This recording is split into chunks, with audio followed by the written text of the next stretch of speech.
Yo, what's going on, guys? This is Houston Sports Talk back into the video today, and today the Seattle Mariners have traded Luis Castillo to the Baltimore Orioles. Before you think it's Luis Castillo, the All-Star, the guy that has, I think it's like a three something ERA this year, has pitched really solid so far for the Mariners this year. It's not that Luis Castillo. It's Luis F. Castillo, who was in the rotation to start off the year for this Seattle Mariners team. Started 2 games. The Mariners went 1-1 in these 2 games. He got the loss for one of them, I believe. And I remember the second start because it was against my favorite team, against the Astros. They had like a 6-1 lead. The Astros had it was like a 6-1 lead the Astros had on the Mariners. And then this was way after Castillo was in the game. You see the Astros blow this lead. Castillo didn't get the win or anything because this was after his outing was over, and he didn't even pitch the required 5 innings. So he's 0-1 this year. No, never mind. He didn't get the loss in the game against the Giants. There was a game he started against the Giants. They lost like 10-9 or something, but he didn't get the loss for that. But a 7.71 ERA in 2 starts, pitched 7 innings, 5 strikeouts. Castillo. And in those 7 innings, 12 hits given up, 7 runs, 6 earned runs, and 7 walks, 5 strikeouts. Before we saw him get 2 starts in 2025, 2022 with the Detroit Tigers, he pitched in 3 games, going 3 2/3, giving up 2 hits, no runs. So it looked pretty. 4 strikeouts as well. Looked pretty good in 2022, but that was a long time ago. And this year it looked pretty bad. I'm going to add that he is 30 years old.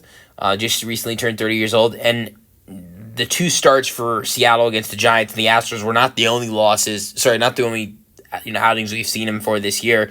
He did get 4 starts in AAA with Seattle's AAA team in Tacoma, and he went 0-1 in those 4 starts, 5.02 ERA. In those 4 starts, he went 14 innings and 1/3 of an inning, 11 hits given up, and with his 11 hits given up, also 8 earned runs, 1 home run, and a total of actually pretty high number. Well, not a high number, but 12 strikeouts, which is better than what we saw in the major leagues with strikeouts. So, a solid addition for the Orioles, but I don't think this is a crazy addition for them. But I did want to cover it. One of the reasons why I wanted to cover this trade was just because I remember him starting against the Astros earlier in the year.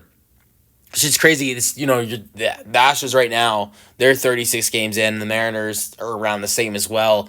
That was considered earlier in the year. That was not even 10 games in. And it's crazy at this point to be calling that earlier in the year.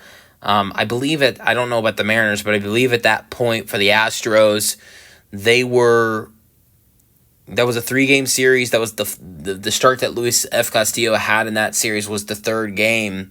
So that was games 10 through 12 for the Astros, and now they're already 36 games in, which that feels like just like a week or 2 ago, and it was actually at this point probably a month ago.